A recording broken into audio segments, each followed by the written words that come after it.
share something with you. The thing like it came to my head to Shavuos. I don't know if it's my own. I don't know if I heard it. If I did hear it, then tell me. You know, there's a posuk. It says like this: "B'chol ha'am ro'im zakolos," and all the people heard the voices, saw the voices. There's a lapidim.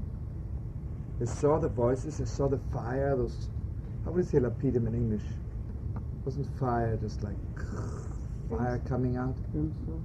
Brimstone? Nah. Brimstone, lapidim. Lapid means torches, you know, fires. Let's call a shofar and the blowing of the trumpet. So, I don't know, second night Shavuos, I thought of it. It's so good that if it's my own, it's the greatest. And if it's not my own, then I humbly say it's someone else, but I don't know. When I thought of it, I thought it's tremendous. So like this. V'chol ha'am ro'im zakolos, they saw the voice on Mount Sinai. V'esel lapidim, and they saw the fire of Auschwitz. All the fires we're going through. Let's call a shofar and the blowing of the great trumpet. That means if you are a Mount Sinai person, you just got to see the whole picture. You know, we became people on Mount Sinai. This isn't it, you know. At the moment you want to be a Jew, you have to connect yourself to the whole thing. God's voice on Mount Sinai and the fires we go through. But ultimately, you have to hear also the blowing of the trumpet. Otherwise, you're also not a good Jew. The whole thing. You have not only just to hear it, you have to see it. You have to see it. Otherwise, you don't know. Otherwise, you don't understand what's going on. You know what I said to someone? I said, maybe there are great prophets with their eyes, but today we need prophets with ears. It's not enough to see, you know. You gotta hear, you know.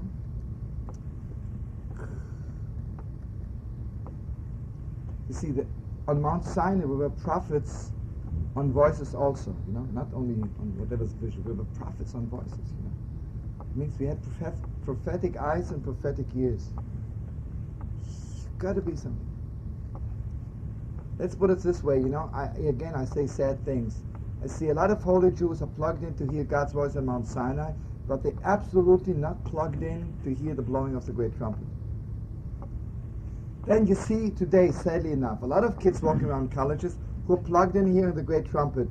But you know something, they cry over Hiroshima, but they're not crying over the 6 million Jews. They're not plugged into the fire of Auschwitz. And with all due respect, you know, between you and me, take all the folk singers in America, sing over Hiroshima, Biafra. With all due respect to Pete Seeger, did any of the American folk singers ever make up a song over the 6 million? No. And us Jewish kids are silent, right? We're wiping off our long noses and we're silent, talking about peace. Because nobody plugged them in properly, you know. It's heartbreaking, you know. Most of our Jewish kids, they have no character whatsoever. They're holy souls. They're plugged in to the blowing of the great trumpet. It's true, you know. But sometimes it's heartbreaking how little character they have. You know? Nothing. They walk on all four. Mamish walk on all four and lick the dust of other people, and then they kick them in their mouth and they still lick them. And you know something? The non-Jewish world can't stand anymore licking Jews. They're sick and tired of it.